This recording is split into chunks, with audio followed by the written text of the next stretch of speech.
do you know, or did you know Professor Mary Daan, who's an academic, KZN, well-known activist in the area of policing and especially police killings, has written quite extensively about it? Yeah, I'm aware of, yes, a Meriti Haas, yes, he write quite a lot. And do you know that she's not a fan of the political killing stars team? I'm aware she's not a friend of most police, not necessarily the PKTT. Most police, she will write a lot. She will give me instructions, what I must do and how and all sorts of that. I'm aware. Well, it appears as if the minister became a fan of Mary Daan's. She wrote a letter to him and she's bad-mouthing the political killing stars team and saying how bad they were and how bad Lieutenant General Khumalo is and he's not qualified to lead the team. You don't know about that letter. There was also a complaint subsequently filed or lodged with the police committee in Parliament, portfolio committee. Yeah, no, I'm aware of that. Okay. She has been writing a lot of letters. I mean, but of course, some of those, most of his letters are not factual. When you read it, you quickly can realize that this person is not basing whatever she writes on facts. Okay. All right. I'm not going to ask you any further on that. Or are you, through you, Honorable Chair, or are you insinuating that the minister disbanded the team because of the letters of Ms. Meriti Haas? No, I'm more than insinuating. I'm telling you that is one of the reasons that the minister will give that informed his decision to direct the disbandment of the political killing stars.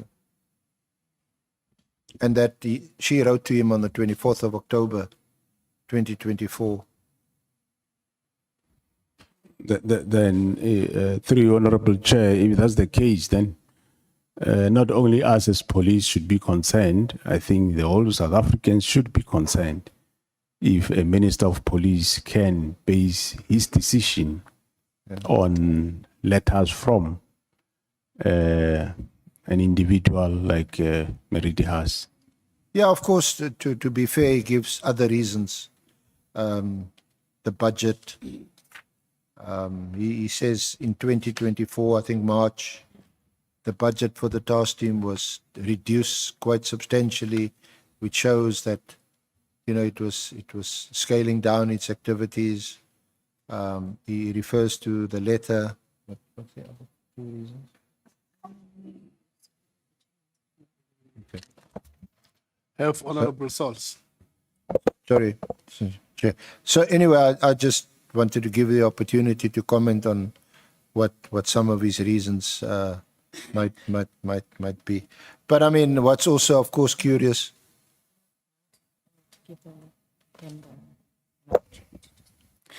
Chair, just for clarity,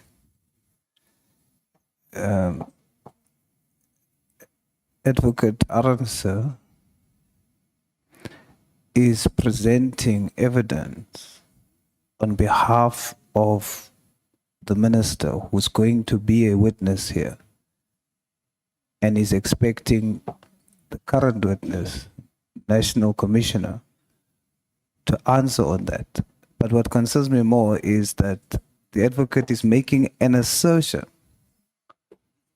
He is actually saying the reason why the task team or the minister wanted to disband the task team was because of those letters. I mean, that is presenting an assertion as if it is fact. I want clarity, is that procedurally correct? Honorable Nomvalo.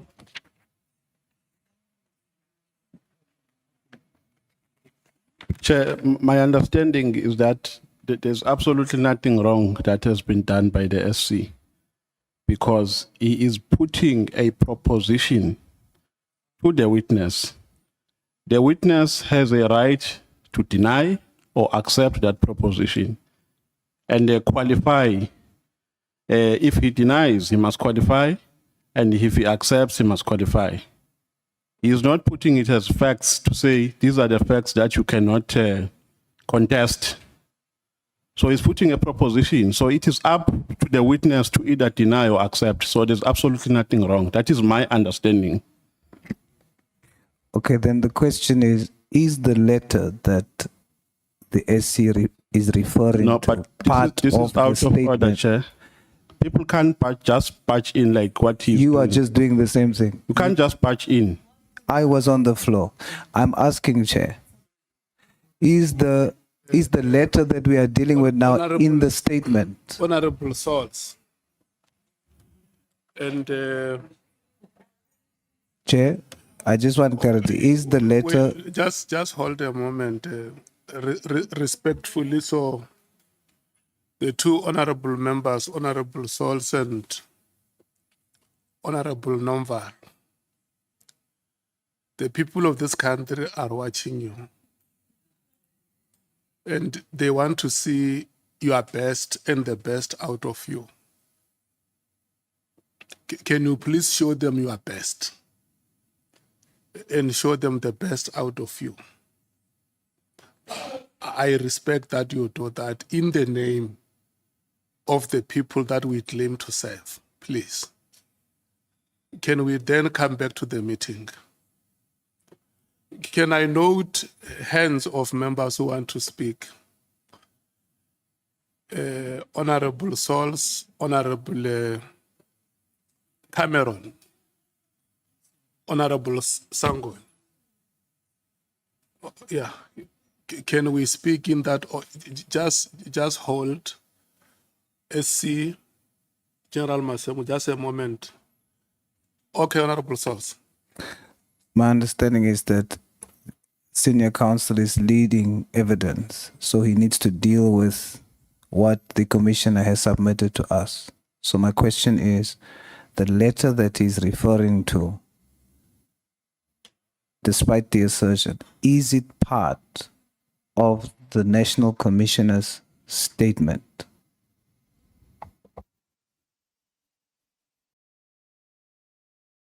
Honorable Cameron. Chair, I just wanted to say, I don't think there's anything to talk about. The AC is flowing, the process is working. This is our third day. Things are going well. Let's just keep moving. Let the AC be the AC. Thanks, Chair. Honorable Sangoen. Thank you, Chair. I agree with the assertion that everything is cruising, but perhaps just to put Honourable Sauls at comfort. The SGC, firstly, in the morning did indicate that he would do exactly what he was doing, and he explained to us that the General is not going to be able to come back again, and therefore he will put some of these assertions. But on the issue of Mary de Haas, it does feature in the annexures that the General had submitted, even though he doesn't go into the letter. So it's not like it's issues that arise out of nowhere. So I support the notion that we should proceed. Thank you, Chair. Yeah. Can I get an answer to my question, Chair? I Is the letter part of the statement? Is it here? That's the question. okay.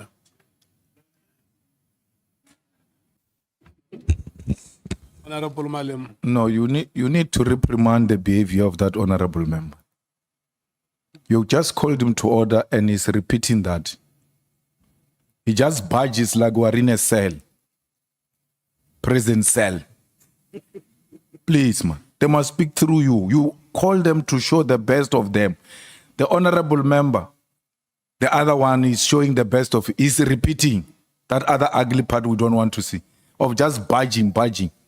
They must speak through you, Chair. Please. There are generals, they will arrest people.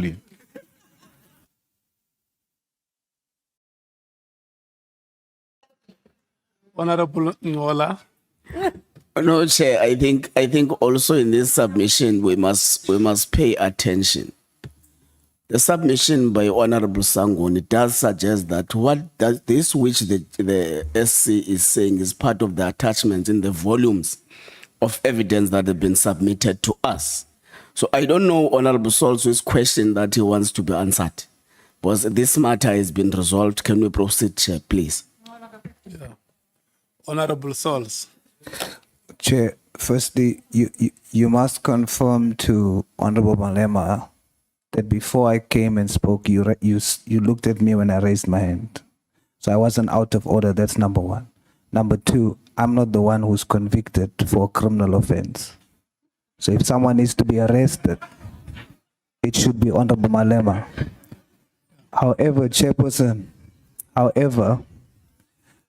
am merely asking if the House says, or if you say, Chair, that the letter that is evidence in the minister's statement, is that letter also part of the commissioner's statement?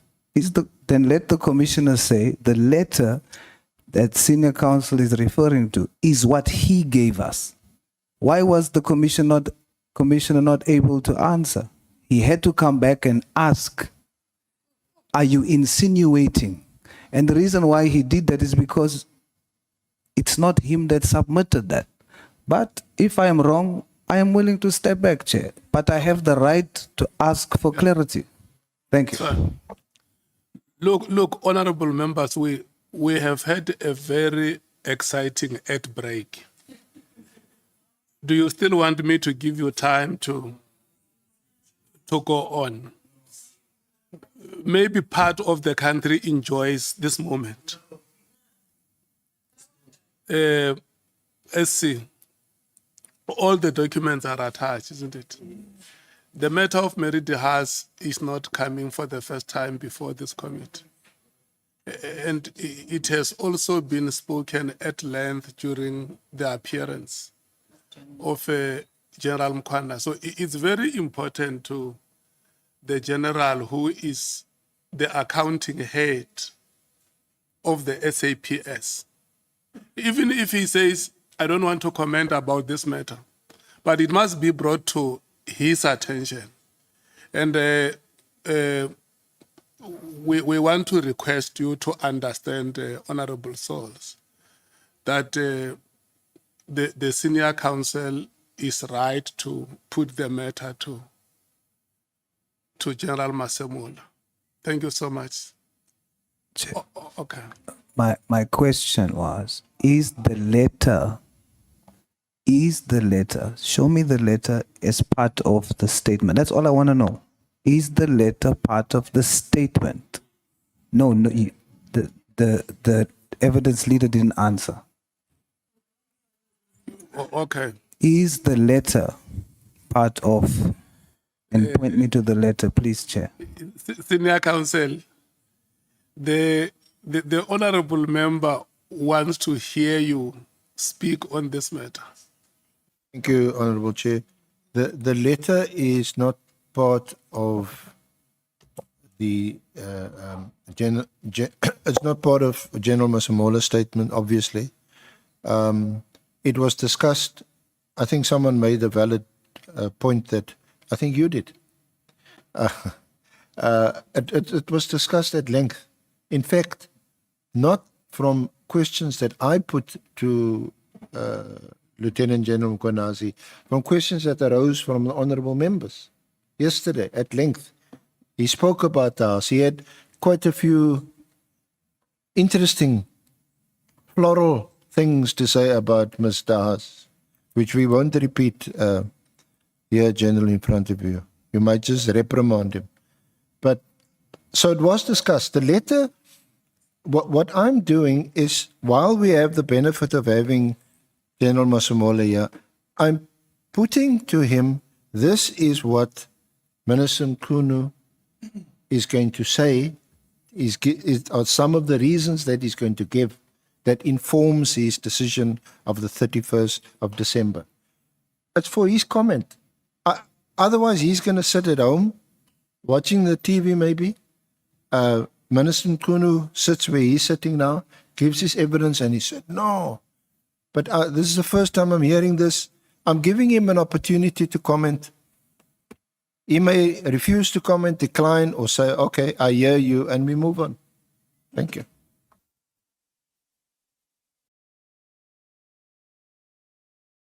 May I proceed? Thank you. Sorry, General.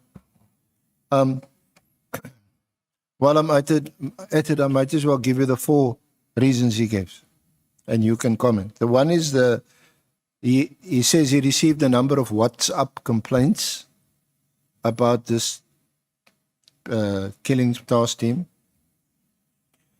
But these WhatsApps, he says he can't find them anymore. They've disappeared.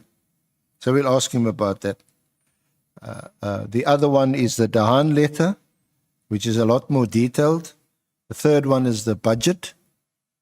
I think you're aware that in March 2024, when the CFO, I think she did reduce the budget, and budgetary constraints were cited. But that is March 24. He became minister only in July 2024.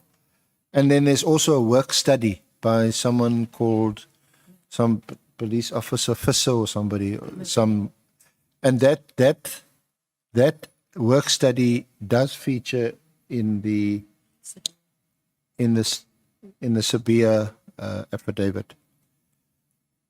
So just for your comment, if you're aware of any of this or want to comment on it, otherwise, just so that you know, this is what he's going to say.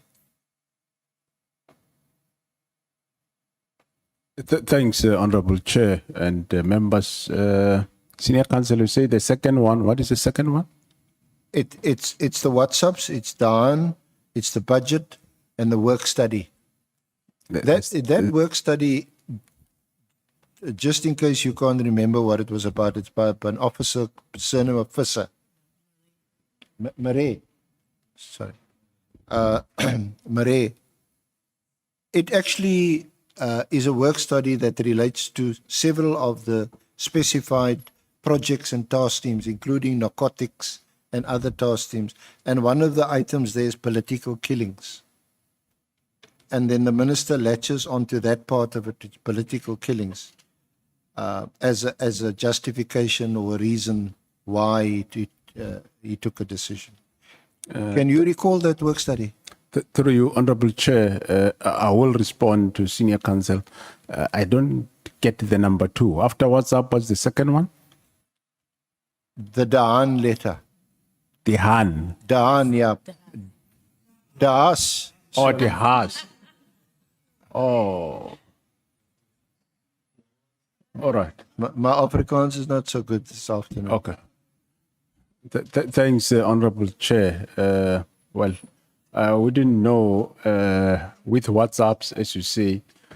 But firstly, on Meriti Haas, I mean, she writes a letter every week. If you're going to disband the unit out of that, surely there's then there's huge problems. With regard to budget constraints, well, there have been budget constraints all along, but does it mean if there are budget constraints, the minister would not talk to me, he will jump and go to CFO and take decisions? That's quite strange if that's the case. The second one, saying with the work study. The work study obviously was sanctioned by me. And if it gets approved by myself as National Commissioner. And I'm the one that will indicate whether here we implement or we don't implement. There is no any other person that can unilaterally go decide somewhere that you implement. So where did he get this work study from? Because I supposed to have given a directive that we implement. I'm aware that, yes, there was a work study to say, let's look at all task teams nationally. But at the end of the day, it does not mean whatever has been recommended is going to be implemented if it's not feasible. To give an example of a task team that has been there for quite some time, the task team that is at the border of South Africa and Mozambique in the northern KwaZulu-Natal, Emanguzi. It has been there for quite some time. And most of you knows how the community there is unhappy if the task team is not there. You remove them one day, you will have problems same day. So it's some matters that unfortunately we have to live with. So does it mean then the minister will just have powers to go and remove a task team? Surely that's not how it works. So those work studies, at some point we'll decide which ones we implement and which ones not. And of course, I don't think it's fair for the minister to implement what is in work studies on behalf of me, without me. Surely that is wrong according to me. So I don't find any cogent reason out of this four. I don't find any reason that definitely hold water that you could go alone and decide to write a letter of disbandment. Well, surely you could have engaged to say, these are the reasons and this is what I'm thinking. Then we can then discuss with the minister and look at what is the real facts. Meriti Haas will say political task team have got no mandate to exist, is useless, have got no, does not have successes. But we know those that now and then you read, you see the convictions they are having now and then. So it depends where she's writing from. But if you're writing from really this country, you should be aware of the work of the team. There's so many convictions that are out there that they do make on a daily basis. And for me, that doesn't justify or suffice to have written such a directive based on these reasons that are being given. Thank you. Thank you very much, General. Can we just move on to another topic? The Medicare 24 Swani contract. It's at page 39, paragraph 89.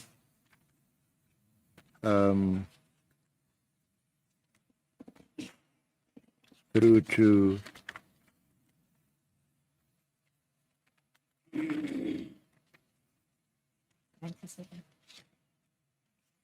the top of page 44.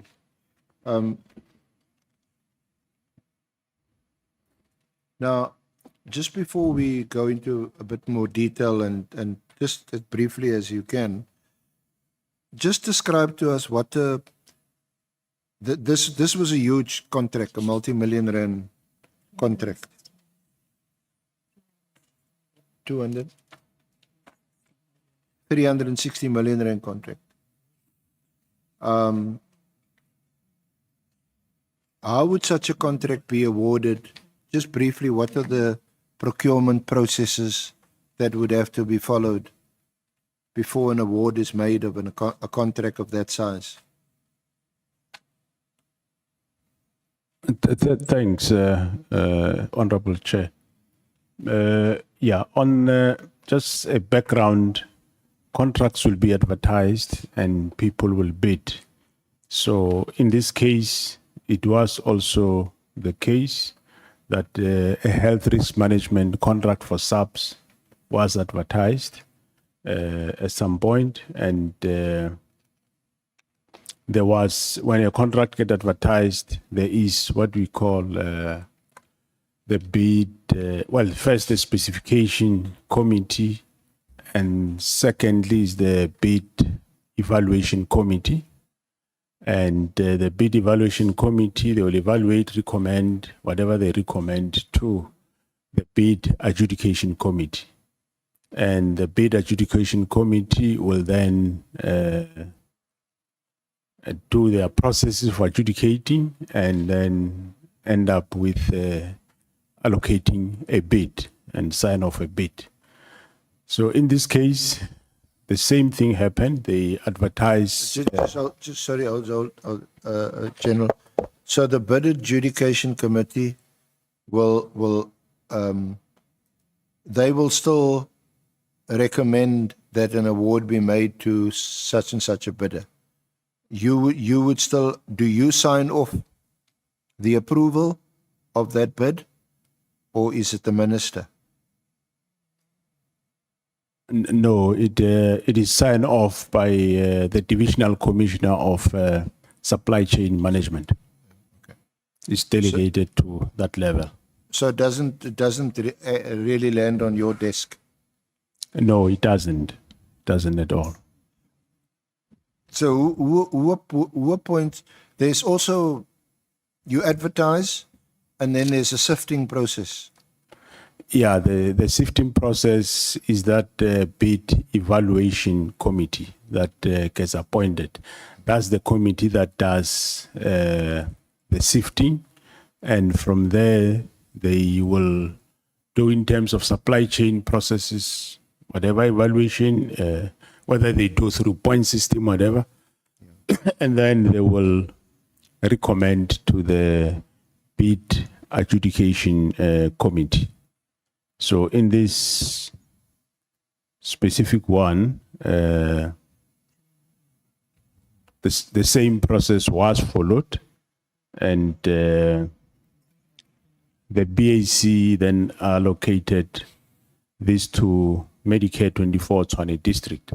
But I must say that somewhere in that process, I did get an indication of a call from one of the members of IDEC to say he's concerned about a company called Medicare 24 that is bidding for this contract, and it might have no tax clearance certificate, and it was involved in Tembisa.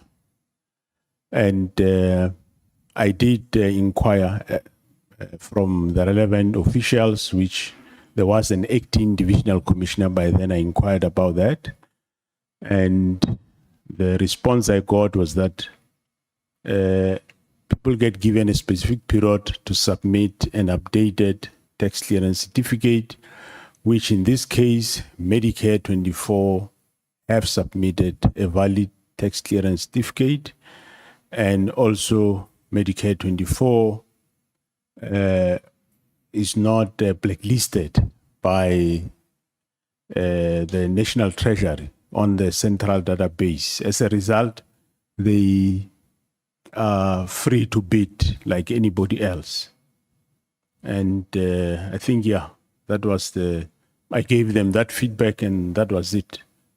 So you had no involvement in this bid, Not at all. but you received a call from, did you say from IDEC?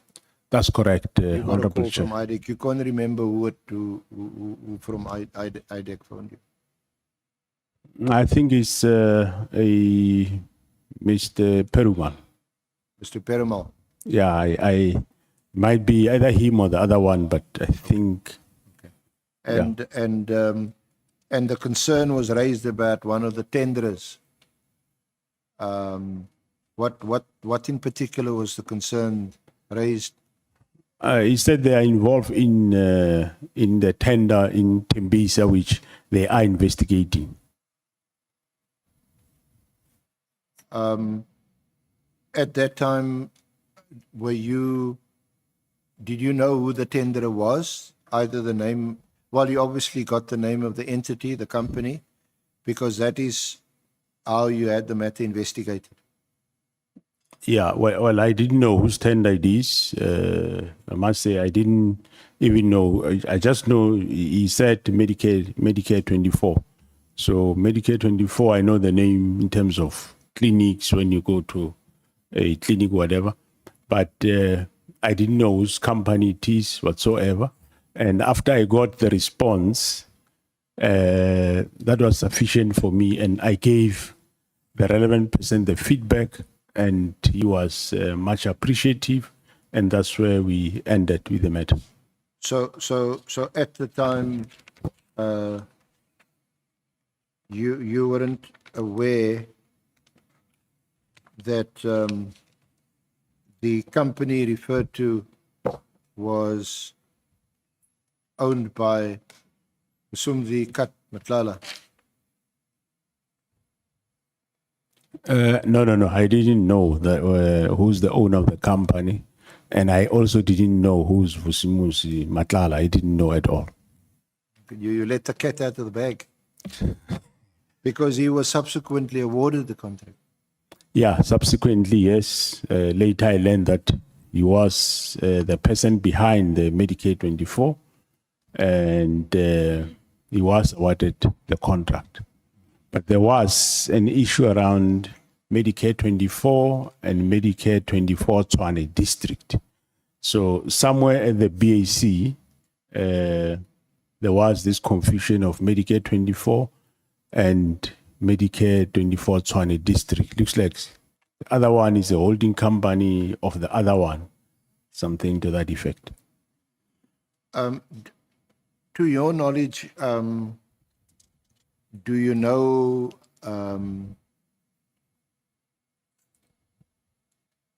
whether the minister and who at the time was the minister? Was it Minister Cele or Minister Mkunu? Now that time, it was awarded around June.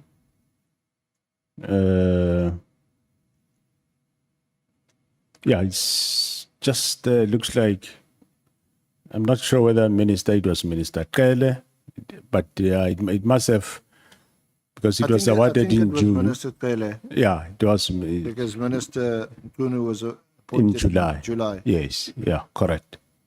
But are you aware, or to your knowledge, did Minister Mkunu make any inquiries about this contract?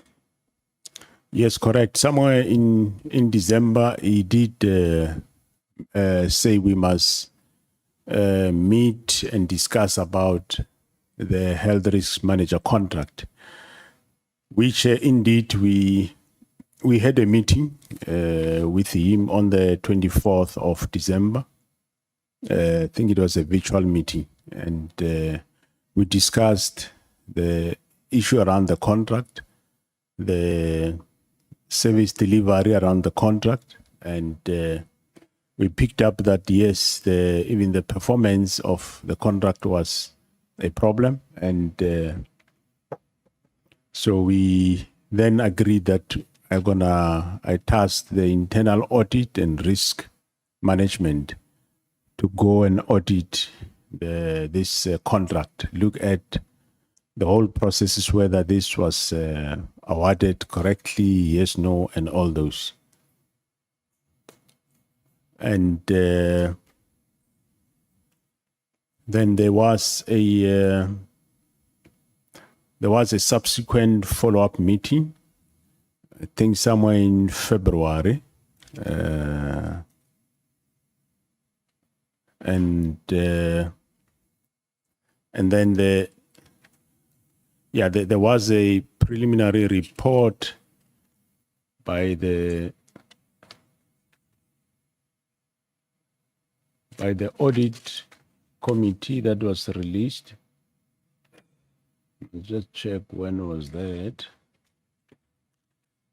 Just while you're looking there, General, who signed off the contract that finally concluded the award? The service, well, the contract is signed by the Divisional Commissioner Supply Chain, as far as I remember, and the service level agreement was signed by the Deputy National Commissioner for Support Services, Lieutenant General Nkua.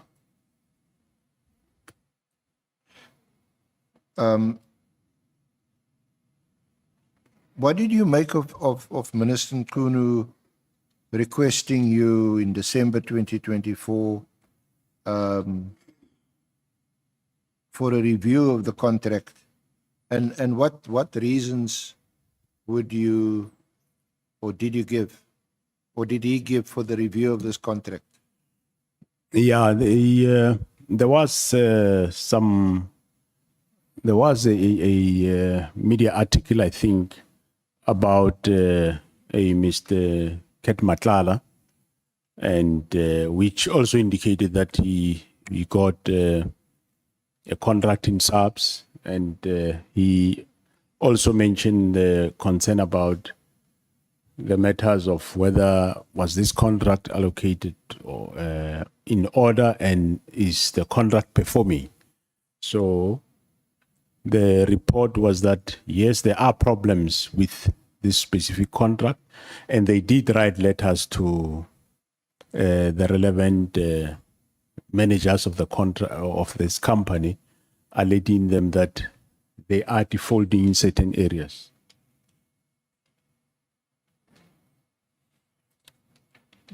Would or does a minister have anything to do with the award of a contract at any stage during the procurement process? Or does it depend on the amount? Through Chairperson, can you pardon me? Repeat. I said, would a minister be involved at any stage in the award of a contract? Or does it depend on the amount of the contract? No, he doesn't get involved, but I think this stage, December, the contract was already awarded.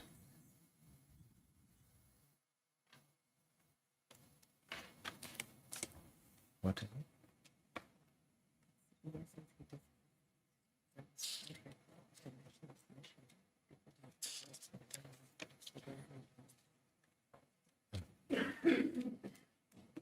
So the minister wouldn't be involved at all? Yeah, no, the minister don't get involved, but however, as I was saying, by that time in December, the contract was already awarded. And it had already been implemented? Yes, the contract is already running, is being implemented. It was Yes. running. And there were some, so I suppose under the guise of some kind of oversight function, the minister could ask you to review a contract, maybe because of information he received or what he heard. Yeah, it's possible, yes. We took it that obviously he must have received information somewhere around the contract. And hence then I tasked the internal audit and the risk to go and audit this specific contract. Now, there was an internal review, and you received an internal audit report. You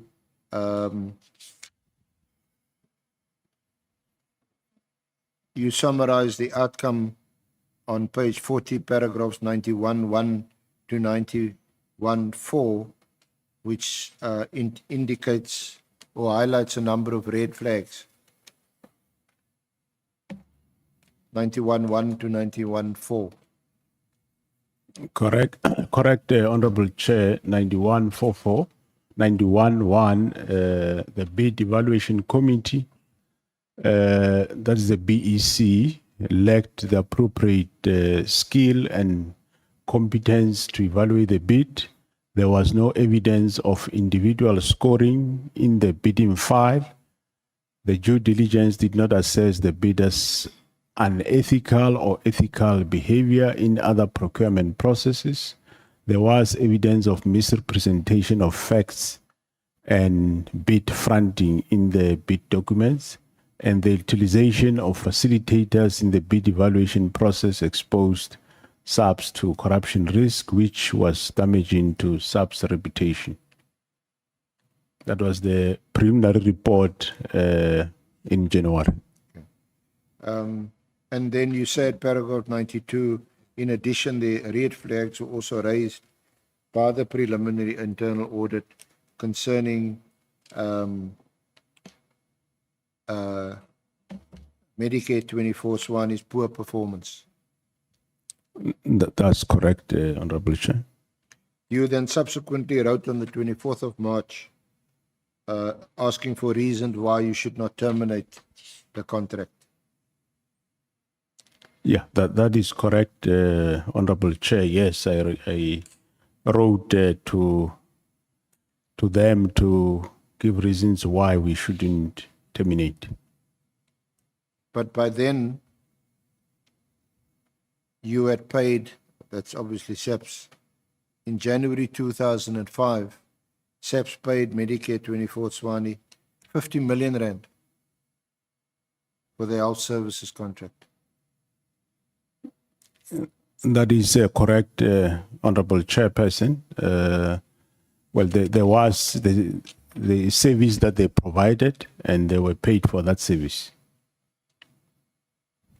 So what were they paid for? Poor service? Well, there were written letters of warnings for the poor service, and they had to deliver, which eventually they did deliver the service. You'd recall that we had to, early this year, we had to have 5,500 kids in the college. So there were problems around that, but eventually they delivered that service. They were able to process those students. We sent them to the college, and hence they were paid for that.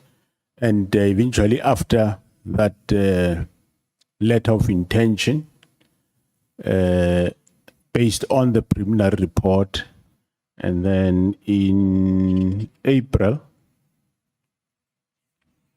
there was a final report which subsequently, based on the final report, I subjected it to legal processes, of course. Some were saying we go to court, some were saying we cancel, but after after the legal processes were finalized, eventually I did cancel the bid. Or was the tender subsequently re-advertised and re-evaluated and re-awarded? No, it's not yet re-awarded. They are in the process of getting to re-advertise. But what is happening now, since that time, there is a forensic audit that is being done, so that when that forensic audit is finalized, it's supposed to be finalized now during October, November. And once that specific audit, forensic audit is finalized, then we are going to then re-advertise and also take action against employees, against whoever that have been guilty of a misconduct. Because the practice we have seen is you can't take action on especially on the members based on the audit report. We have experiences in the past where you do that later. When you finalize your forensic audit, you find either more involvement of other people which you left out, and maybe you dealt with those that were not really much involved. So the advice by both the legal team and the CFO is that we finalize the forensic audit, which is going to happen now.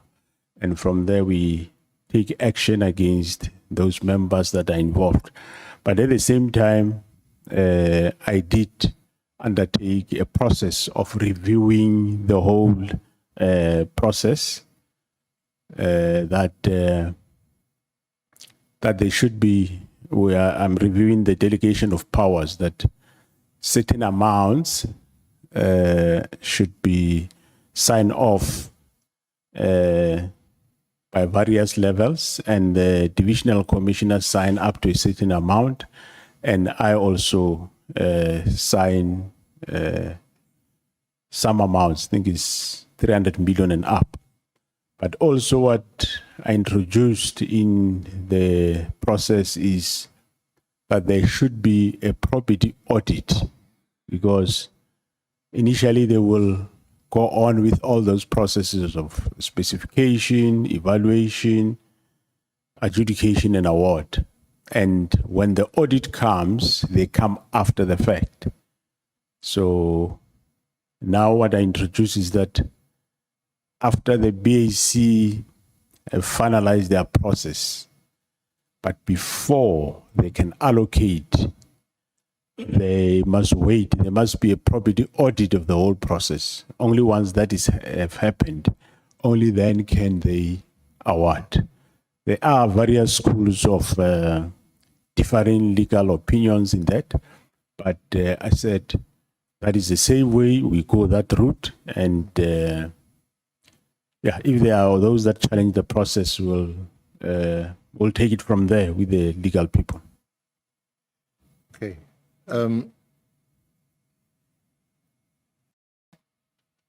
I just want to move on to, there was something specifically that you, when we consulted with you, wanted to address. And under this heading in your affidavit on page 44 to 46, the false narrative driven in the media. Do you want to comment on that? From paragraphs 98. And you give two examples where you claim the media has been used and play an active role in spreading falsehoods about you. Yeah, thanks, Honorable Chair. Yeah,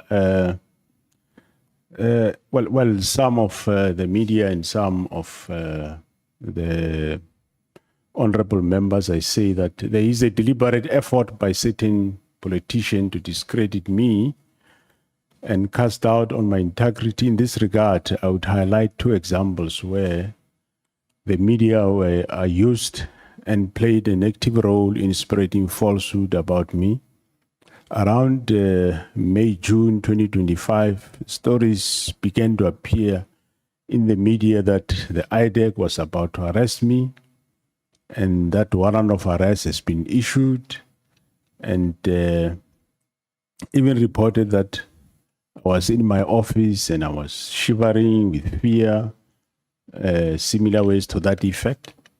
And whereas this never happened, and even that time I was actually here in Cape Town, I was not in that office where they are referring to. And this story received some publicity for some days. And a month later, the same similar story also appeared, which also once again attracted public attention. And well, the story was dispelled eventually by the head of IDEC, but it was there in the media.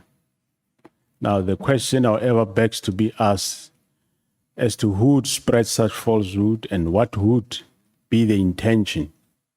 One can only speculate without knowing exactly as to who. We trust our media. We trust that they report with integrity. But I have no doubt that the intention was to discredit me and to undermine my integrity. Also, on the 10th of September 2025, the DA issued a media statement indicating that Ms. Kola Barnard wrote a letter to acting minister requesting him to immediately act against myself and to ensure the rearrest of Major General Lushaba. According to the statement, I met with Major General Lushaba, who is currently released on bail, apparently in contravention of his bail conditions. I attached a copy of the media statement as SFM 22, and the letter that was also subsequently sent to the acting Minister of Police as SFM 23. Honorable Chair, these allegations are baseless. It is a well-known fact that on the 9th and the 10th, I was here in Cape Town. On the 9th, I went with the Minister of Police. We spent the day with communities in Michelle's Plain and Mfuleni. And on the 10th, I attended a police portfolio committee meeting here at this house. And in the afternoon, I was in Kraaifontein, Kraaifontein police station, where I made a press briefing. So my movements during that week were widely publicized in the media, yet a member of parliament persisted to pursue the false narrative.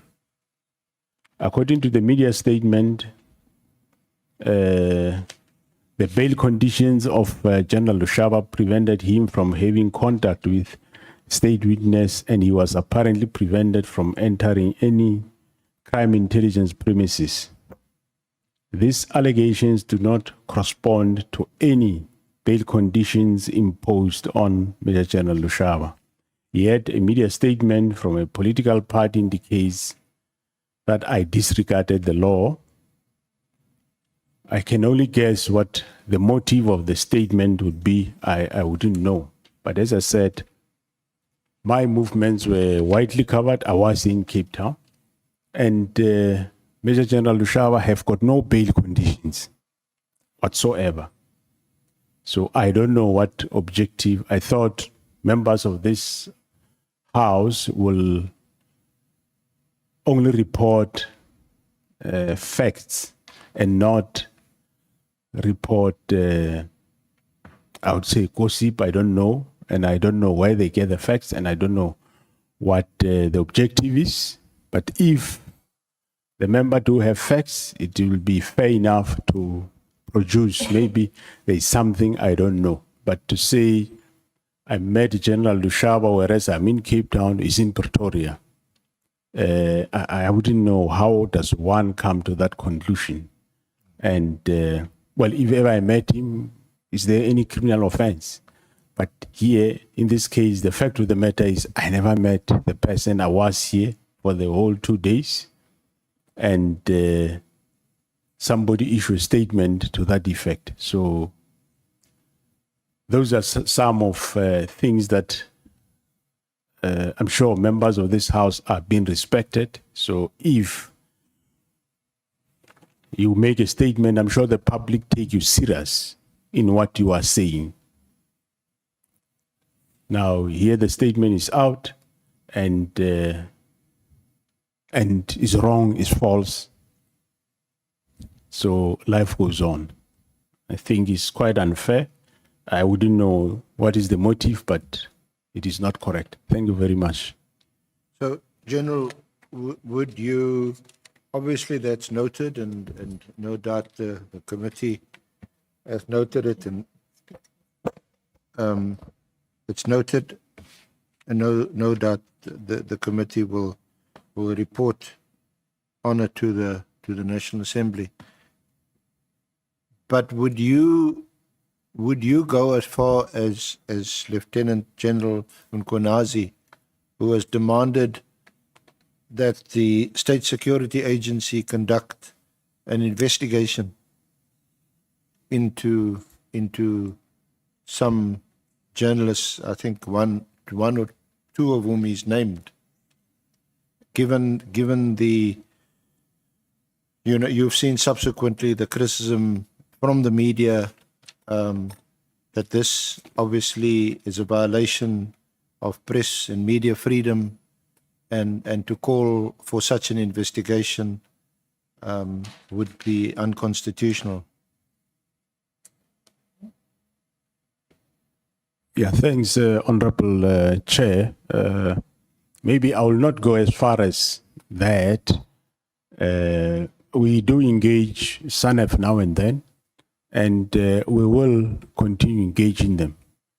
But what should be clear is that in as much as they enjoy media freedom, we also as individuals and as organizations, we do have rights, and they must respect those rights.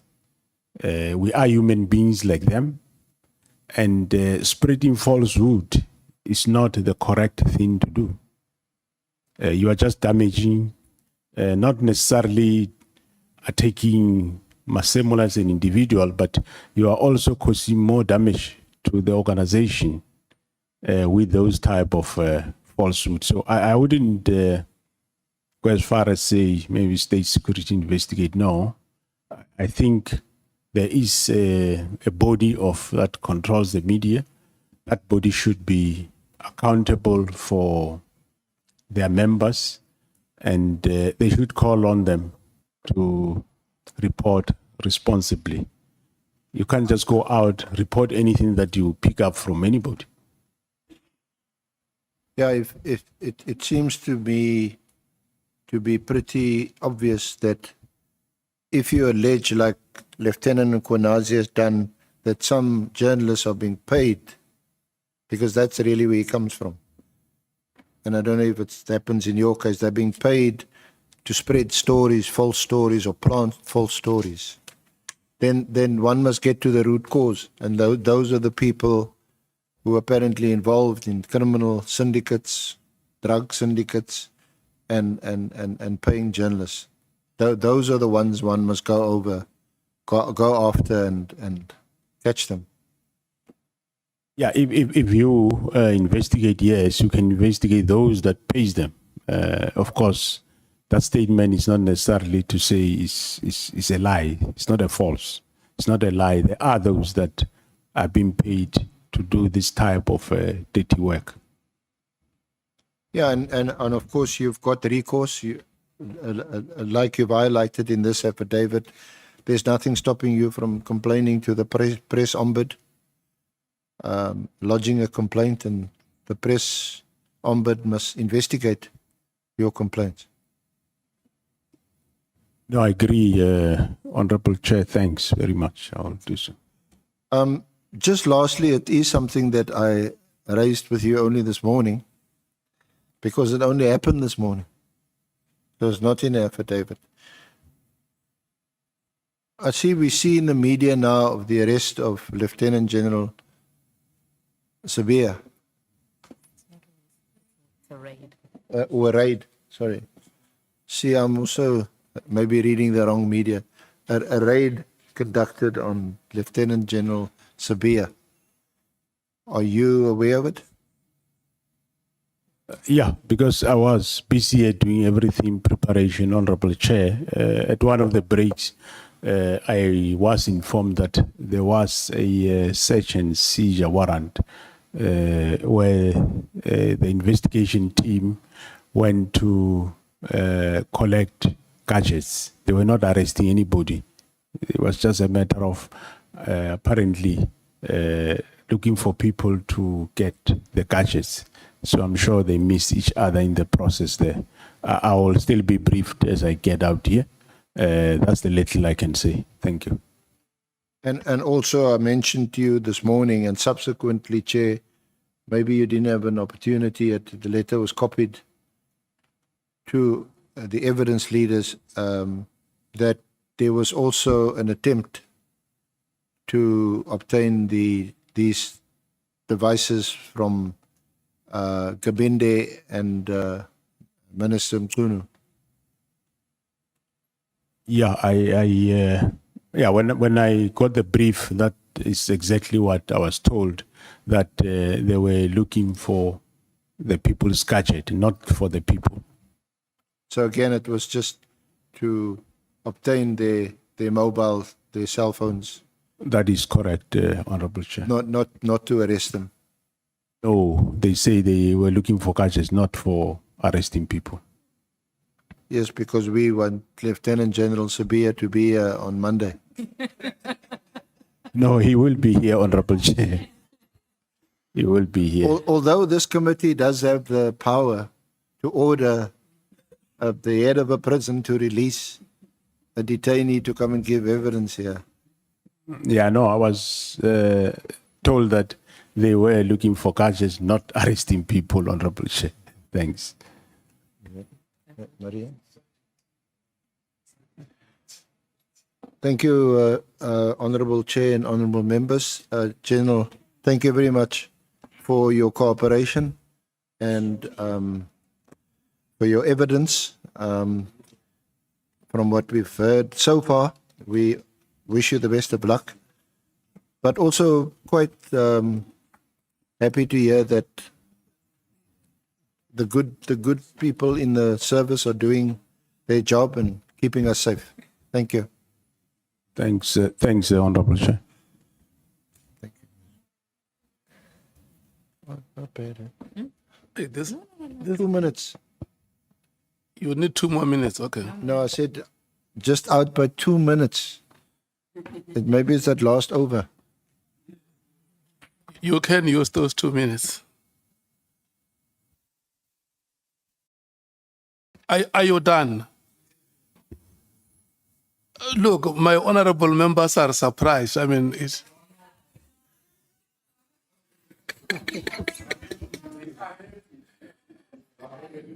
like it happened so quick, in the speed of a lightning.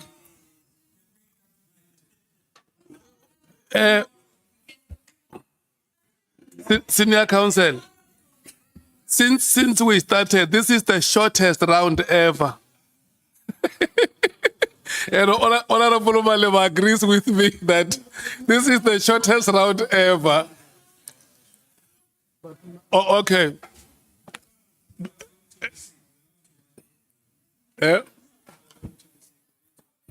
Yeah, no. Let me take this opportunity and thank you, Senior Counsel, for the manner in which evidence was led. And I think honorable members can agree that as the train moves, it gathers more and more steam. We want to thank you so much for that. And thank you, General, for your... Thank you so much for your availability. No. Listen to me, honorable members, because I want to say something here. I want to say something. I don't have absolute powers. The powers rest with the committee in terms of the terms of reference. I want to check with you whether you want to call it stamps now, the end of the day, or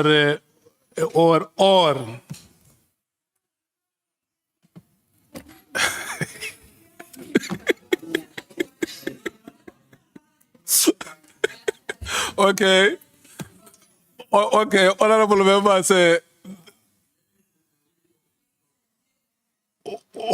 Glenis is the whip of this committee. What is Glenis saying? What is Honorable Breitenbach? Look, when we started, I'm saying bye-bye. the public has never seen you in this committee. They may want to hear you speak today. Let them hear me. Bye-bye. Thank you so much. Honorable members, we have come to the end of the proceedings, and I want to thank you so much. Let me tell you something. Since we started, we are always a full house. And even at the time we closed the proceedings, the 11 of us is always present in the meeting. And I want to thank you so much for that. It's a very good practice. We show a very good example of how people are led. Tomorrow, because we are going to have a field day, the starting time is 9 o'clock. The venue is Good Hope Chambers. Thank you so much. Members must keep their files. I mean, members must keep their files. No, not people. Must not keep. That's what I'm saying. They must keep their. When I say they must keep their files, I mean.